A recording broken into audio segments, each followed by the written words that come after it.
December 23, 1944, 1445 hours. Manhay, Belgium. Through the dense snowfall blanketing the Ardennes Forest, SS-Oberscharführer Michael Wittmann II, no relation to the famed ace, watched from his Tiger I commander's cupola as his company advanced toward the American positions near Manhay. The confidence in his crew was palpable.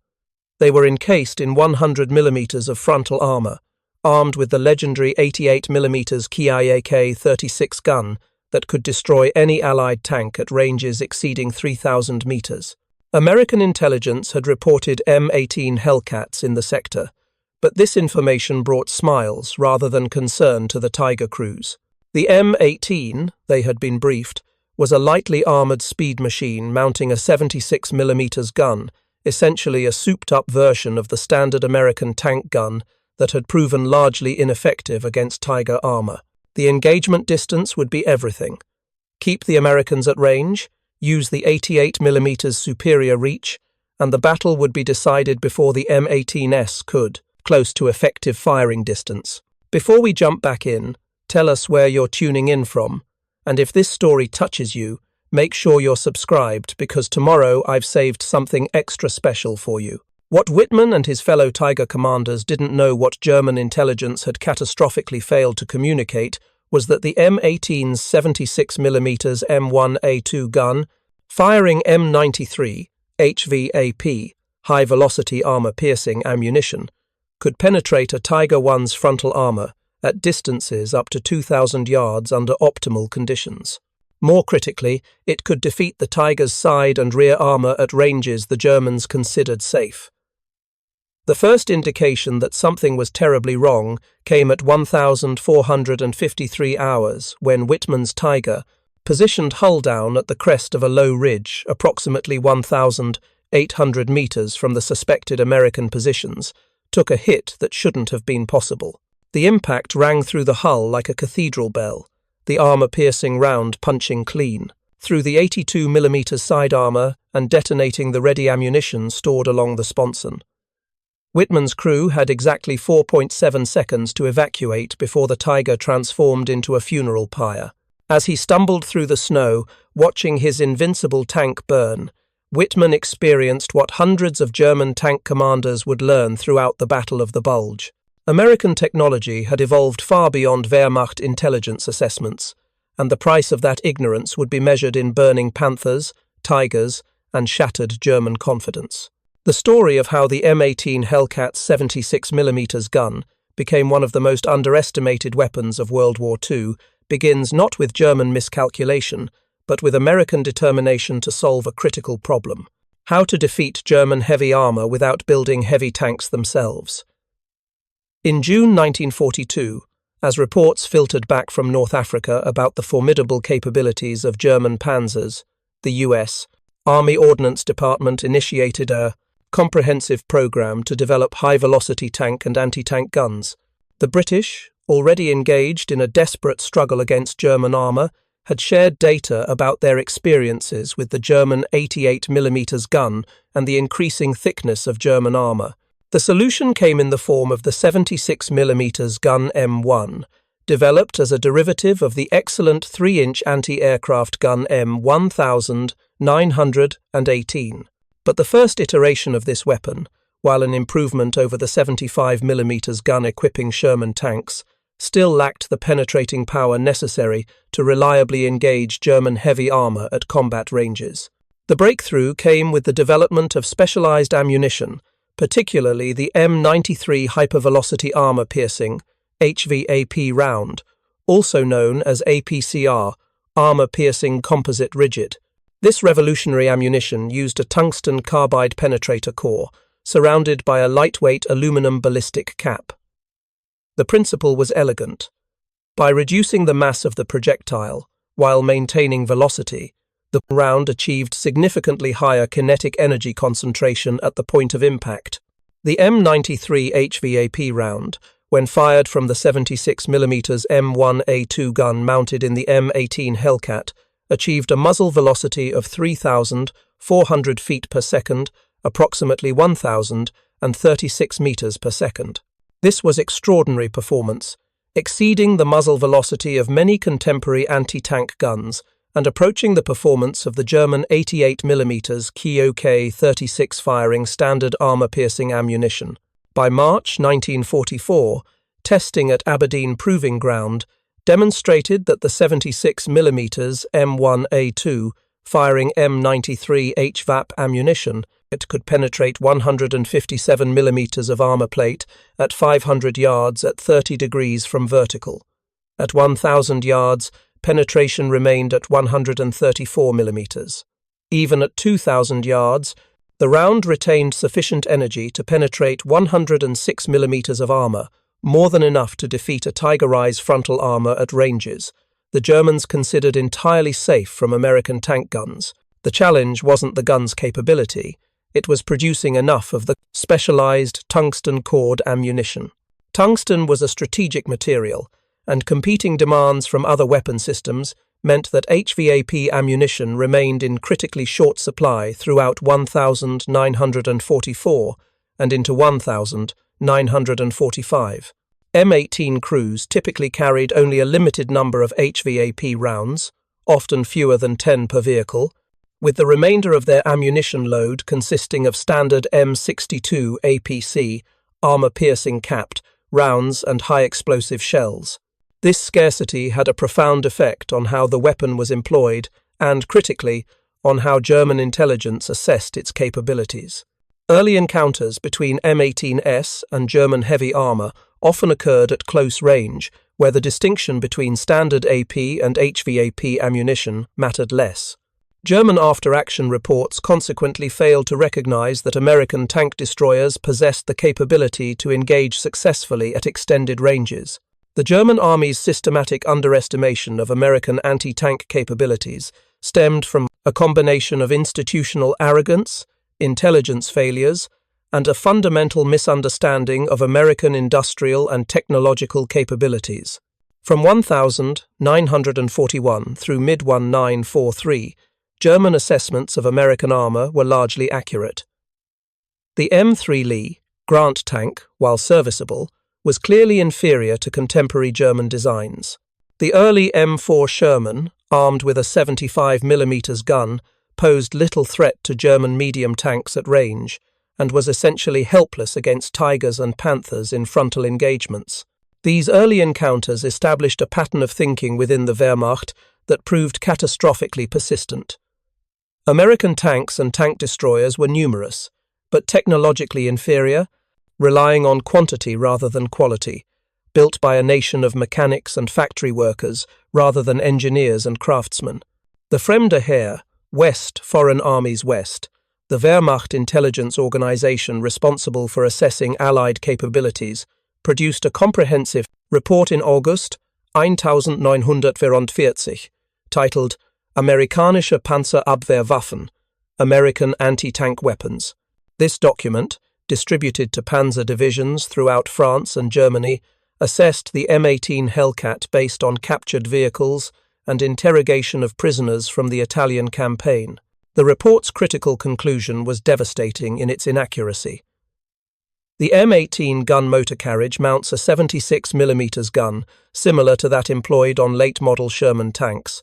This weapon is effective against medium German tanks at ranges under 1,000 meters, but poses minimal threat to heavy armor, Panther, Tiger, at any range beyond 500 meters. The vehicle's lack of armor protection suggests American doctrine emphasizes ambush tactics at close range rather than engagement at combat distances. This assessment appeared in tactical manuals, briefing documents, and intelligence summaries throughout the Wehrmacht. Panzer commanders planning their formations and tactical deployments operated under the assumption that Tiger and Panther tanks could engage M18s with impunity at ranges exceeding 1,500 meters, far beyond the effective reach of the American 76mm gun. The failure to identify the M93 HVAP round and understand its capabilities represented one of the war's most significant intelligence oversights. German technical intelligence teams had captured M18s in Italy and France, but apparently never encountered vehicles carrying HVAP ammunition, or if they did, failed to recognize its significance. Adding to the confusion, the German designation system for American ammunition was incomplete and inconsistent. Captured rounds were classified by weight and appearance rather than by penetrating capability. The lighter HVAP rounds were sometimes dismissed as training or practice ammunition, rather than recognized as sophisticated armor-defeating projectiles. By December 1944, as German forces prepared for the Ardennes offensive, tactical briefings for Tiger and Panther crews included the warning that M18 Hellcats might be encountered, but emphasized that these vehicles posed a significant threat only if they achieved close-range flanking positions. The idea that an M18 could successfully engage a Tiger at nearly 2 kilometers well beyond the range German commanders considered safe was not seriously entertained. The Tiger I, officially designated Panzerkampfwagen VI Tiger OSF, E, represented the pinnacle of German heavy tank development when it entered service in August 1942. With frontal armor reaching 100 mm thick and side armor of 82 mm, protected by a 641 horsepower Maybach HL 230 P45 engine, and armed with the legendary 88 mm KWK 36 litres 56 gun, the Tiger seemed invincible. German doctrine emphasized the Tiger's advantages: standoff engagement, using superior range and penetration to destroy enemy armor before they could effectively return fire. A properly employed Tiger, hull down or in a prepared defensive position, could dominate a battlefield out to 3,000 meters, well beyond the effective range of most Allied anti-tank weapons. But the Tiger had vulnerabilities that German tankers preferred not to discuss, and which Allied intelligence worked diligently to identify and exploit. The first was mechanical. The Tiger's complex drivetrain, sophisticated but fragile final drives, and overlapping road wheel system, Schachte-Laufwerk, created a maintenance nightmare. More significantly for this discussion, the Tiger's armor protection, while impressive by 1942 standards, had not evolved significantly by 1944, even as Allied anti-tank technology advanced dramatically. The Tiger I's armor was relatively flat compared to the sloped designs of the Panther and Soviet T-34. This meant that the effective thickness against incoming rounds was essentially the nominal thickness: 100 mm at the front, 82 mm on the sides, 82 mm on the rear. While these figures seemed impressive, they were vulnerable to the new generation of Allied anti-tank weapons, particularly those firing in sub-caliber, high-velocity projectiles like the M93 HVAP. The Tiger's tactical doctrine required maintaining distance from enemy anti-tank weapons. German tank commanders were trained to engage targets at maximum range, using the 88 mm superior reach to destroy enemies before they could close to effective firing distance. This doctrine worked brilliantly against standard Allied ammunition and against most Soviet anti-tank guns through 1943. But doctrine required accurate intelligence about enemy capabilities. If German commanders believed M18 Hellcats were ineffective beyond 500 meters, they would position Tigers at 1,500 to 2,000 meters and consider themselves safe. This was the fatal miscalculation that would cost Germany dearly in the Ardennes and beyond. The Tiger's weight 57 metric tons also created significant tactical constraints. The tank's ground pressure was high despite its wide tracks, limiting cross-country mobility in soft ground or snow. More critically, the weight limited bridge crossing options and made rapid repositioning difficult. Once a Tiger company established positions, they were relatively static. If those positions were based on faulty assumptions about enemy weapon ranges, the Tigers became vulnerable targets rather than dominant predators. The German Ardennes offensive, launched on the 16th of December 1944, represented the Wehrmacht's last major attempt to alter the war's trajectory in the West. The plan called for rapid penetration of American lines, seizure of vital supply dumps, and a drive to Antwerp that would split Allied forces and potentially force a negotiated peace. Critical to this plan were the heavy panzer battalions equipped with Tiger I and Tiger II tanks. These formations represented the armoured spearhead, intended to smash through American defences and maintain momentum during the exploitation phase.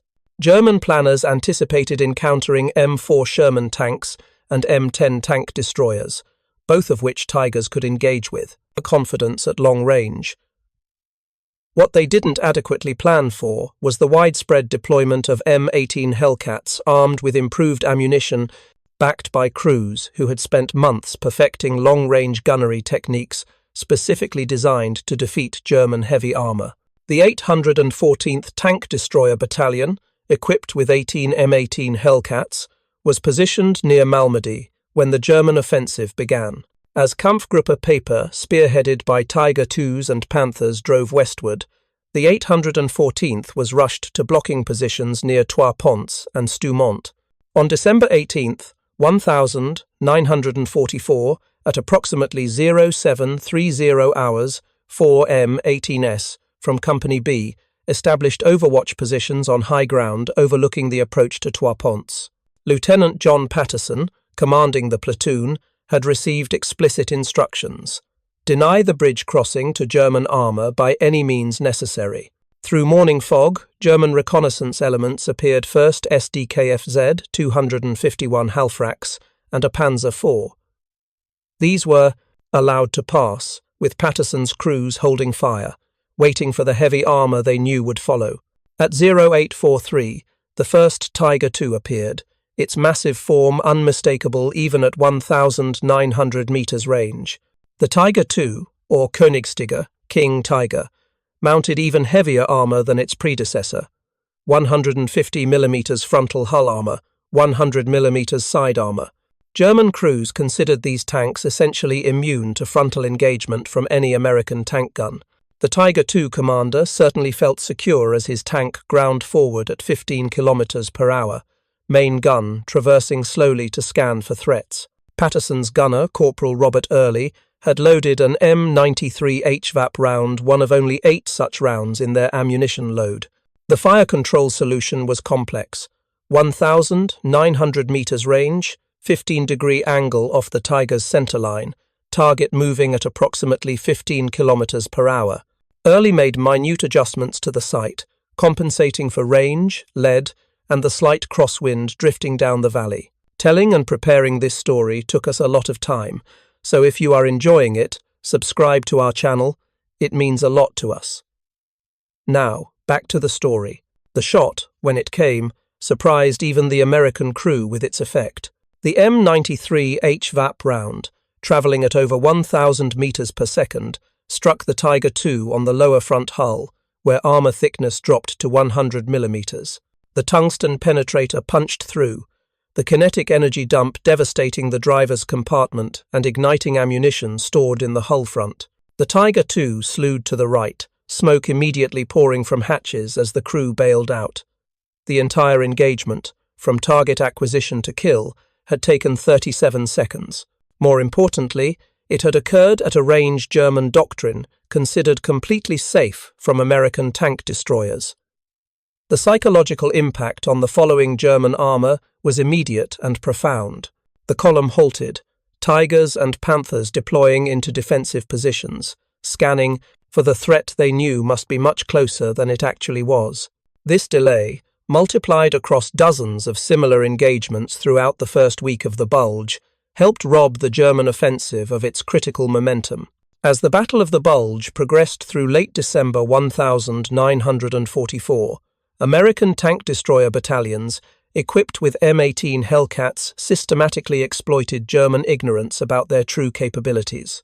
What emerged was a tactical revolution in anti-tank warfare, with the M18's combination of mobility, range, and firepower, creating opportunities for defensive operations that would have been impossible with conventional tank destroyers. The key insight came from Lieutenant Colonel Henry Wilson, commanding the 705th Tank Destroyer Battalion, who circulated a tactical memorandum on December 21st that revolutionized how M18s engaged German heavy armor.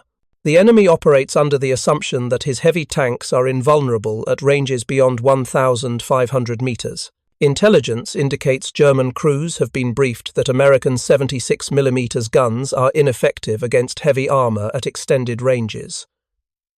This represents a critical vulnerability to be exploited. M18 platoons should establish firing positions at maximum practical range, 1,800 to 2,200 meters, particularly on elevated terrain permitting plunging fire against hull tops and engine decks. HVAP ammunition must be conserved for these long-range shots against Tigers and Panthers. Standard AP ammunition remains effective against Panzer IVs and lighter vehicles at all combat ranges. This tactical innovation transformed the M18 from a close-range ambush weapon, as German intelligence characterized it, into a long-range precision anti-tank system. The combination of the M18's excellent optics, utilizing a telescopic M71C sight with 5x magnification, stable gun platform, and potent ammunition, enabled crews to engage successfully at ranges that astonished German tankers who survived such encounters. At Manhay on December 24th, the 643rd Tank Destroyer Battalion executed Wilson's tactical concept to devastating effect. 6 M18s established positions on a ridge overlooking the town, with excellent fields of fire extending 2,000 meters to the north and northeast. When elements of the 2nd SS Panzer Division, including a company of Tiger Is, advanced toward Manhay at 1,130 hours, they moved with the confidence of crews who believed themselves beyond the effective range of American anti-tank weapons. The Americans engaged at 1,950 meters. The first salvo of 3 HVAP rounds fired almost simultaneously. 2 Tigers were hit, both penetrated. One brewed up immediately while the second lost power and was abandoned by its crew. The remaining German armor deployed hurriedly into defensive formations, attempting to identify the threat source, but the fog and snow made observation difficult beyond 1,000 meters. Over the next 43 minutes, the M18s methodically engaged the German formation, firing and displacing between shots to avoid counterfire.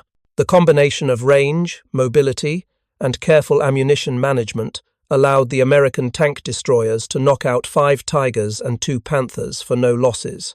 German after-action reports from surviving crews indicated complete confusion about what had engaged them, with several commanders reporting being attacked by long-range American self-propelled guns, apparently unable to conceive that tank destroyers could be effective at such distances. Understanding why the M18's 76mm gun proved so effective against Tigers requires examining the ballistics in detail. The science of armor penetration, while complex, ultimately reduces to kinetic energy transfer and the material properties of armor and projectile. The M93 HVAP round consisted of a tungsten carbide core weighing 3.96 pounds, surrounded by an aluminum body that brought total projectile weight to 9.4 pounds. The reduced weight compared to standard AP ammunition, M62 APC rounds weighed 15.4 pounds, meant higher velocity from the same propellant charge. When fired from the M18 76mm, M1, A2 gun barrel length 57 calibers, or 4.37 meters, the M93 HVAP achieved a muzzle velocity of 3,400 feet per second. For comparison, German 88mm KT-36 firing Psega 39 AP, 2,657 FPS. British 17-pounder firing, APDS, 3,950 FPS. Soviet 85mm D, 5T firing BR, 365, 2,600 frames per second. The M93's velocity placed it among the fastest armor-piercing rounds deployed by any nation during World War II. This velocity, combined with the tungsten core's superior hardness, approximately 2,500 to 3,000 on the Vickers scale, compared to 300 to 400 for armor steel, enabled penetration far exceeding what the gun's caliber suggested.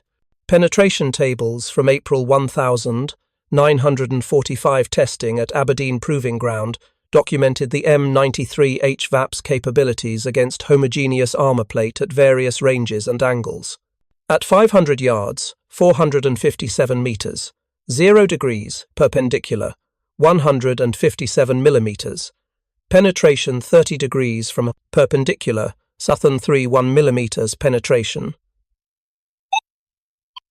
4.5 degrees from perpendicular, southern 5.1 millimeters penetration. At 1,000 yards, southern 5 meters, 0 degrees, southern 5.1 millimeters penetration, 30 degrees, southern 515 all 2, southern 51515, 117 mm penetration, 45 degrees, 945 penetration, at 1,500 yards, 1,372, 0 degrees, 1,372, 0 degrees, 1,070 millimeters penetration, 30 degrees, 103 millimeters penetration, 40 limi degrees, 140 millimeters penetration. At 2,000 yards, 189, 120 32, 189, 120 39, 0 degrees, 189, 120 39, 189, 122, 91 millimeters penetration, 45 degrees, 75 millimeters penetration.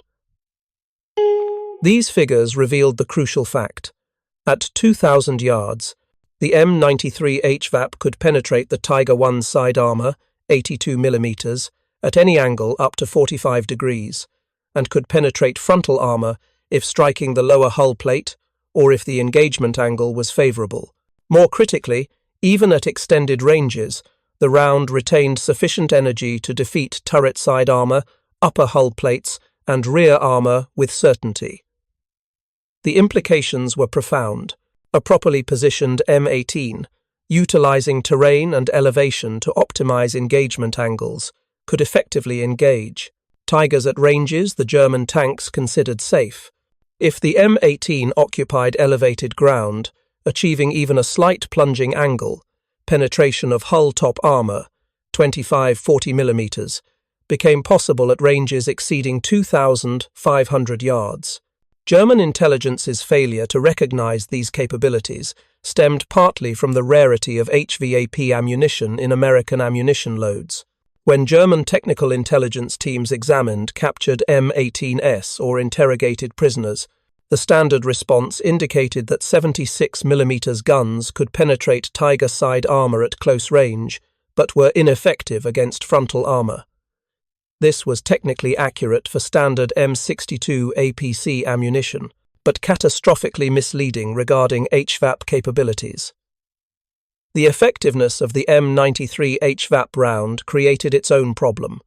Demand vastly exceeded supply throughout late 1944 and into 1945. Tungsten carbide, essential for the penetrator core, was a strategic material with competing demands from armor-piercing ammunition, machine tool bits, and other military applications. Production of M93 HVAP rounds never exceeded 10,000 rounds monthly across all facilities, while the U.S. Army fielded hundreds of M18 Hellcats and thousands of 76 mm armed Sherman tanks. The result was strict rationing, with typical M18 crews receiving between 4 and 12 HVAP rounds per vehicle, comprising less than 20% of their total ammunition load. This scarcity forced tactical innovation. Tank destroyer battalions developed engagement protocols that maximized HVAP effectiveness. Target prioritization. HVAP rounds were reserved exclusively for Tigers, Panthers, and heavy assault guns. Lighter German armor was engaged with standard AP ammunition. Fire control discipline, commanders not gunners, controlled HVAP ammunition employment. Each HVAP shot required command authorization, ensuring rounds weren't wasted on questionable targets or at ranges where standard ammunition would suffice. Optimal engagement geometry. Crews were trained to maneuver for side shots when possible, where HVAP's capabilities were essentially guaranteed to achieve penetration, rather than risking frontal engagements where even HVAP might fail against thick armor at acute angles. Reconnaissance and intelligence. Company commanders established elaborate systems for tracking German heavy armor locations. When Tigers or Panthers were reported in a sector, M18 platoons carrying HVAP ammunition were specifically assigned to those areas. The 704th Tank Destroyer Battalion, which had distinguished itself at Aracourt in September 1944, developed particularly sophisticated ammunition management techniques. The battalion's operations officer, Major Thomas Evans, maintained a detailed log tracking every HVAP round in the battalion's inventory, redistributing ammunition between companies based on intelligence about German heavy armor concentrations. On December 26, 1944, when intelligence indicated a Tiger company moving toward the battalion's sector near Bastogne, Evans concentrated all available HVAP ammunition, 47 rounds total, with Company B, which would face the German armor. The engagement that followed on December 27th resulted in 7 Tigers destroyed for the expenditure of 19 HVAP rounds, with the remaining rounds recovered and redistributed to other companies for subsequent engagements. This centralized ammunition management system, while cumbersome, ensured that HVAP ammunition was available when and where it mattered most.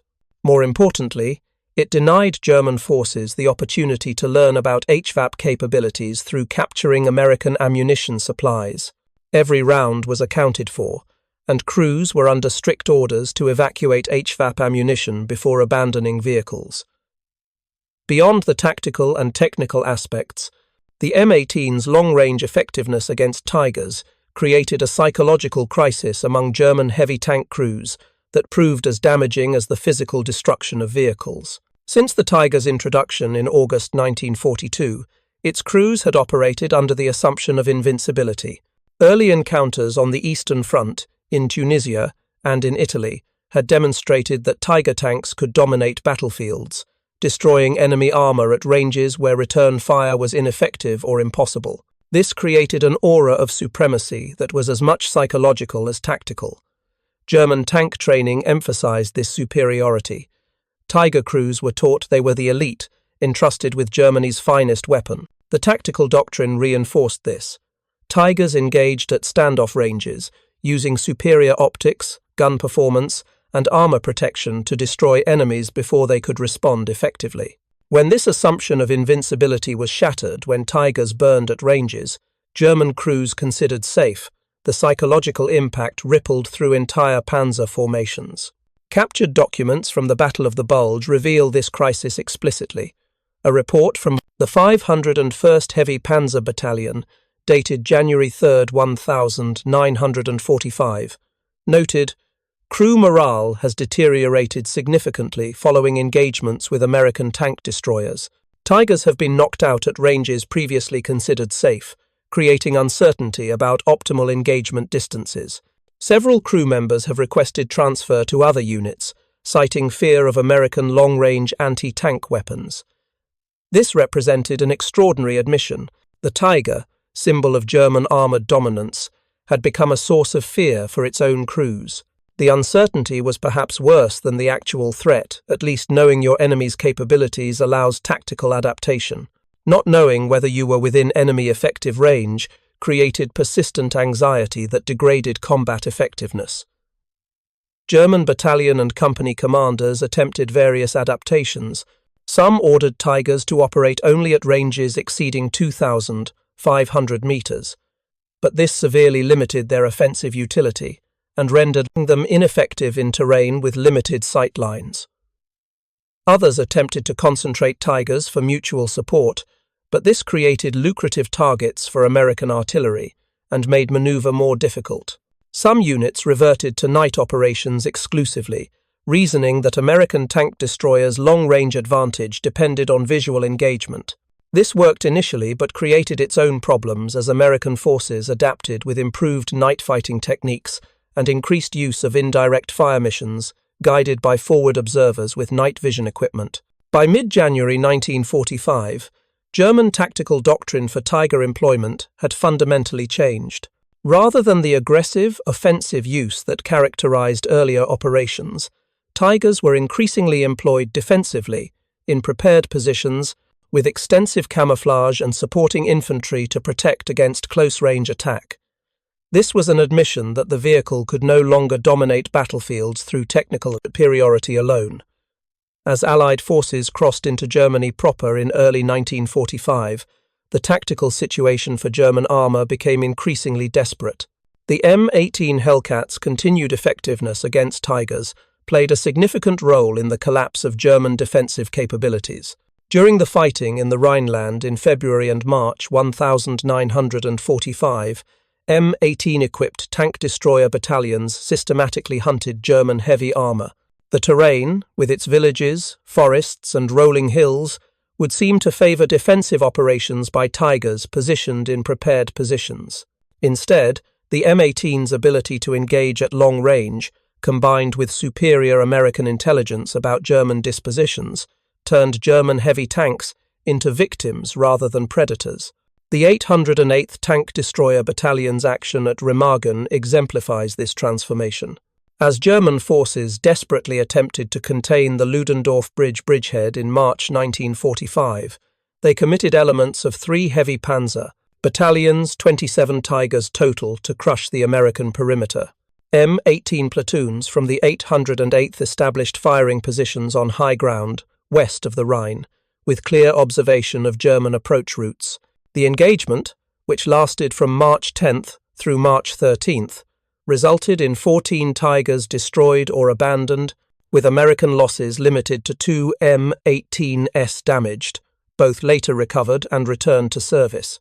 The Germans attempted an innovation, attacking at dawn and dusk, hoping limited visibility would neutralize American range advantages.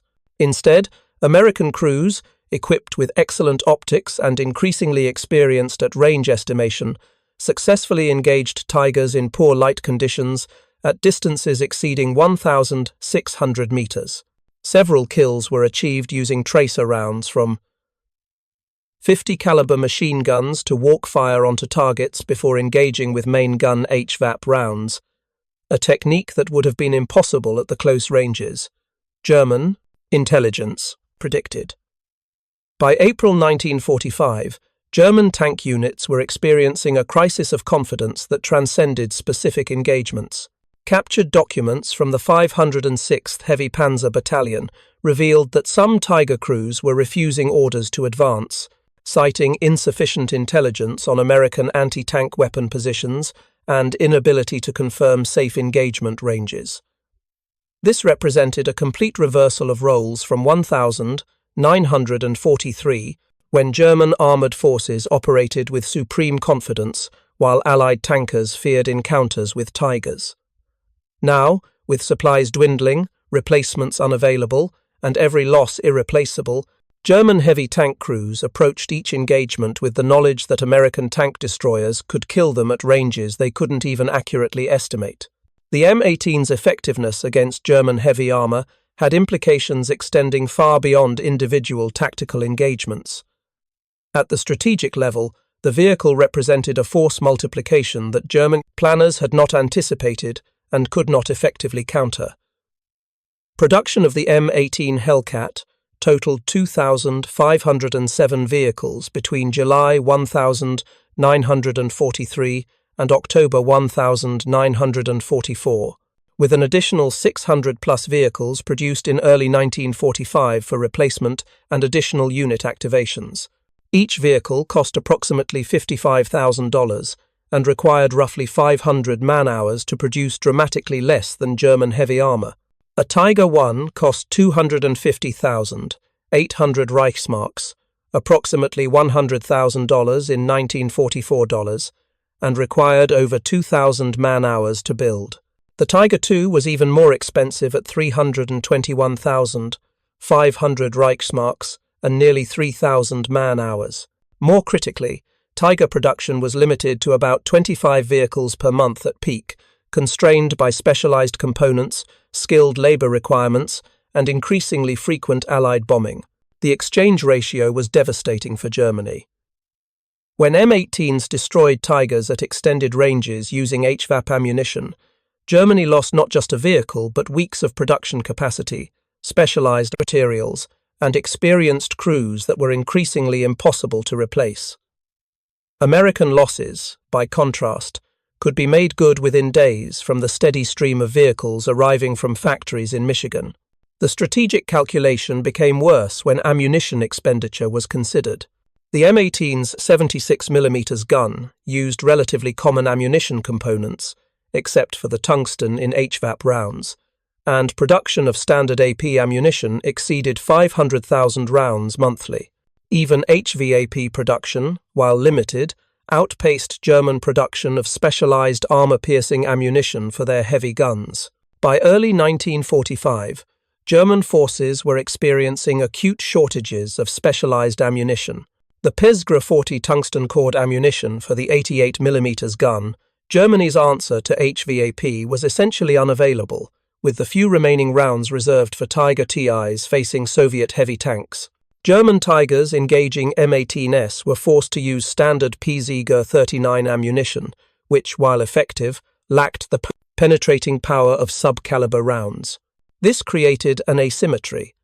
American tank destroyers could penetrate German heavy armor at long range using specialized ammunition, while German Tigers, lacking their own specialized ammunition, had to close to medium ranges to guarantee kills against M18s.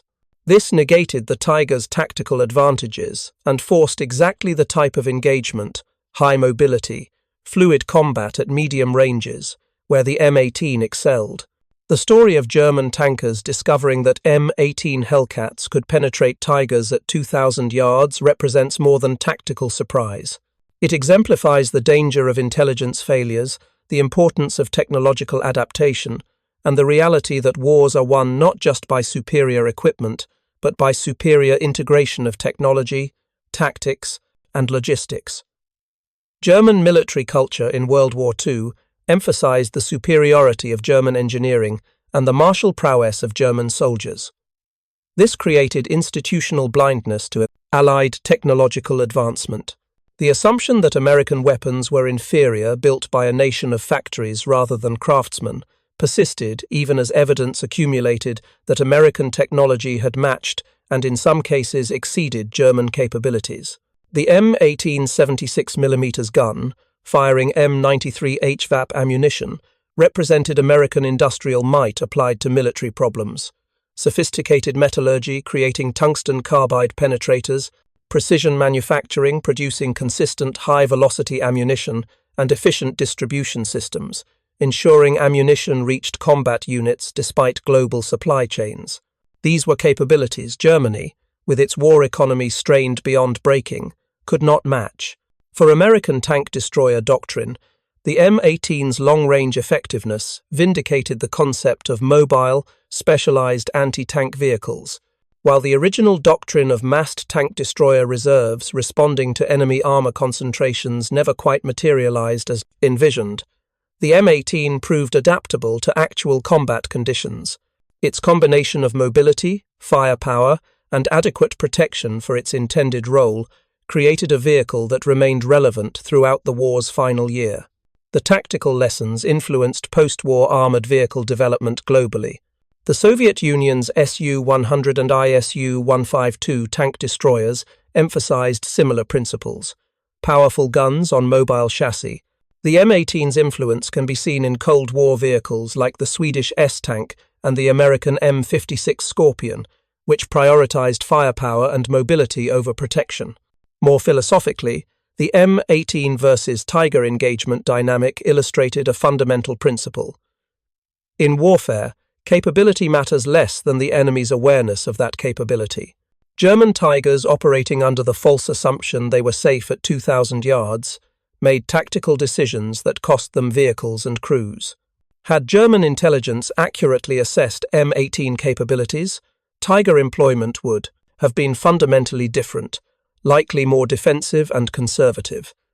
The historical record suggests that by war's end, over 150 Tiger I and Tiger II tanks were lost to M18 Hellcats, a number that would have seemed impossible based on 1,000 944 intelligence assessments, comparing a lightly armoured tank destroyer to Germany's ultimate heavy tank.